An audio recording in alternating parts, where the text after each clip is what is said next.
This is a message to the people of Nigeria. Even though I'm not there with you in the physical, we've been making some tangible efforts to try and support your protests on the ground. I know it's getting to a stage where things are heating up and tensions are high, but in my prayers at night, I'm praying for peace and positivity, because I know the people on the ground aren't trying to be heard for their own benefit. It's in benefit of the next generation. Me, myself, I've had to take time to understand the issues that people in Nigeria are facing. And why sometimes I'm silent is because I've learned my silence can't be misquoted. So me and my family and my close friends have been trying to do some tangible things, and we're organizing many, many care packages for the people on the ground. So even though I'm in my training camp and we're in London, we can support you guys from a distance. December the 12th, I'm competing, and after that, I'm going to try and make some plans to come out to Nigeria and meet some of my friends and family and meet some of the people trying to make some long-lasting change. But for sure, from London and far and wide, your voices are definitely being heard. So keep on pushing, keep on striving. You have my support through and through. My ears and my eyes have been opened. I understand the issue you guys are facing. And for some people, what I'm going to do alone is going to be enough. And for some, it may not be enough. But together, as we hold hands and push for a better change, we will all move forward in a positive direction. So keep on pushing. Your voices have definitely landed on my ears, and you definitely have my support. God bless. How humbled I am to be here today. I saw Sonny said I was the former chairman of Silverbird. He didn't give me a chance to resign. He retired me on national television. But that's okay. All my life, I've always been attracted to public service for the right reasons. But first of all, let me thank all of the recipients here today, politicians, businessmen, those of you who have accomplished great things for this great nation. When I decided to run for public, I decided to run for the right reasons. I was concerned about the poverty in the land and the inability of governments, federal, state, local governments to function at the level we ought to. In seeking public office, I looked at the national budget, state budgets, and local government budgets. I tried to understand why Nigeria was not as developed as it ought to be. And what I saw was shocking and very alarming. Those of us in the private sector understand how we ought to run a company and things we should do and shouldn't do. At the federal budget, a couple of things shook me up. For instance, 1% of the national budget is spent on pilgrimages for the Muslims and the Christians. 3% of the national budget is spent on the National Assembly for 469 people. 30% of the national budget is spent on 1.2 million civil servants. 88% of the national budget is spent on current expenditure, and only 12% is spent on capital expenditure. State governments have no money. Outside, I was talking to the Ekiti state governor, and he cannot pay salaries. Forget about capital development and debts that he inherited. Most states in the country today, if they were companies, would file for bankruptcy. And no company would loan them any money, the federal government inclusive. To say we are broke is an understatement. A few things must happen. We must grow the economy, and we must shrink the way we spend money. The problem in Nigeria is not about the North versus the South. It's not about Christianity versus Islam. It's not about APC versus PDP. The problem in Nigeria is right versus wrong. Today,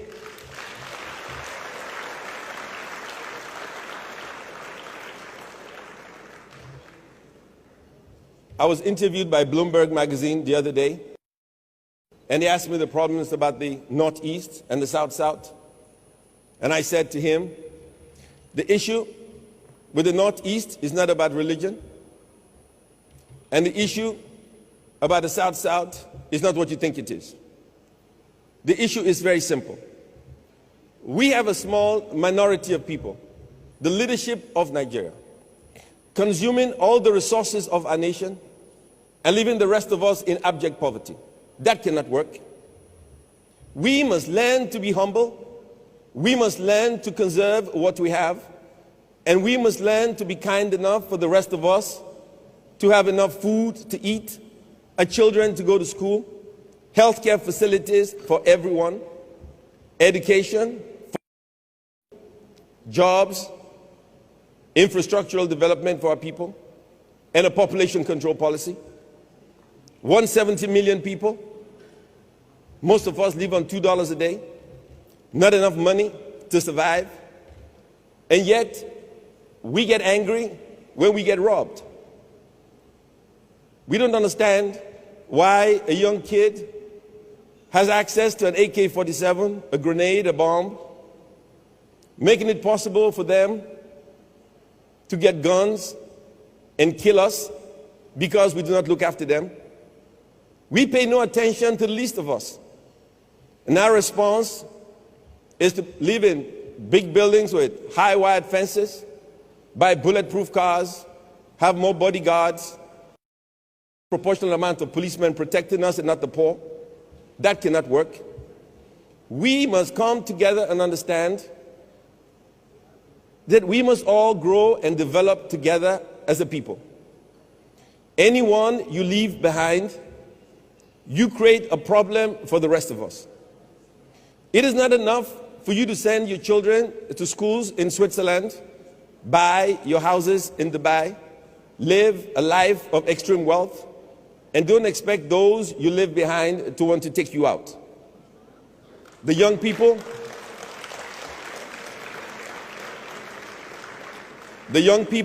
belong to what I call the MTV generation. If 5 presidents could not shut down Fela Nicolas Bokuti, you 100 million people. The world has changed. The people have changed. You think you're smart and you think your lifestyle is not being watched by those you govern. When you seek public office, you seek public office to lead by example. You do not seek public office to be the lords over the people who vote you into office. When I ran for office, I met my constituency. I used to joke in those days that the people who were poor lived under the bridge. When I ran for office in Bayelsa, there were no bridges. I found out they lived under the tree. It was that bad. My village where I come from, they've never seen a car. They have no petrol station, have no water. They have erosion. Where my grandmother was born is 1 kilometer in the Atlantic Ocean. Poverty everywhere. Poverty breeds anger and hunger. Hunger and anger breeds violence. And in the end, we cannot control it. We must be conscious of the people we lead. It is not enough to make great speeches. I see politicians on TV. Special occasions, they say, let us pray. Maybe some of them are not familiar with the concept of prayer. You pray for the food you're about to receive, not the food you ate all by yourself. We need change.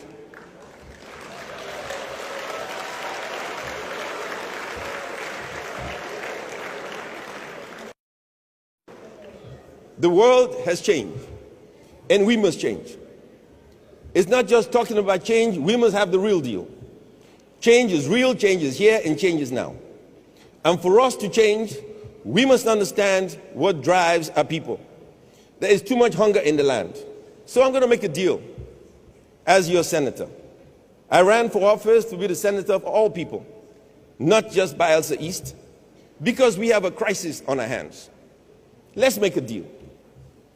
Let's say, for instance, to reduce expenditure, only the president and the vice president fly first class. As an example. Let's say the National Assembly, governors, fly business class. Everybody else flies economy. Is that a deal? When you travel abroad, you don't stay in a $4,000 hotel paid for by taxes. I run a business. We employ 1,000 people. I've never stayed in a hotel more than $300 in my life. Not because I can't afford to. But when I think at the end of the month I must make payroll, I must pay taxes, how can I justify staying in a $4,000 hotel? It doesn't make any sense. I have never flown first class in my life, ever. As a young man, I flew Nigeria Airways. Then I flew Virgin Nigeria. Now I fly Arik. And I do so on purpose. I have a choice, but I choose to fly my carrier to do. You cannot sit here and talk about nationalism and patriotism. And when the lights are turned off, you spend 1.5 million naira going to London.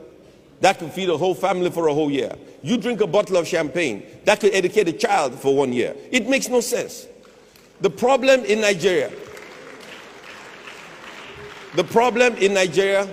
is the rich versus the poor. The crisis we have is a class warfare. And let me say this, and I've said it for 35 years. If we do not control our consumption behavior, We don't control it. These young kids, they may not be able to read and write, but they have access to the internet. They know how to make a bomb. They know how to make a grenade. They know where to find a gun. They know how to pull the trigger. When they get hungry and angry, you become the victim. You don't have enough money to hide or run. You will be caught and you will die. So, suffer for world, enjoy for heaven. Christians go they yab, in spiritual heaviness. Muslims go they call Allahu Akbar. Suffer for world. I used to be chairman of the Fela Foundation, but let me say this. The world has changed. We have not changed. When we go abroad, we go look for aid. We go to Congress, British Parliament. The man we speak to, my colleagues, they go to work by bus. They come to work by train, by taxi. When we go in there representing the federal government of Nigeria, we go in a private jet. We wear $1 million watch. Our women carry a $100,000 bag. And they look at us and they say, you represent the poor people. I see it on TV, poor people. It hunger. But you come here representing us with a $1 million watch. How do you think we look? We look like we have no conscience. We have no conscience. What is the qualification to seek public office? School certificate. What university teaches us about compassion?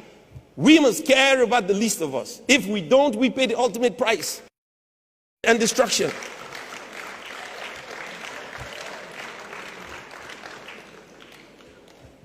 Mr. Gani Fawehinmi, you said to me, you listened to my speeches, and you will hold me accountable. I urge you to hold me accountable. When I go to the National Assembly, I will represent the least of us. I will raise my voice. I will speak about the issues. Damn the consequence. I will speak about the issues. We are a poor country. Nigeria is too poor for our leaders to act like multi-billionaires, and Nigeria is too rich for our people to be so poor. There's a new force of nature at hand, stirring all over the world. They are the young people whom, frankly, we have failed, who are angry, who are organized, who are capable of making a difference. They are a moral army. And the most important thing that we can do for them is to get the hell out of their way.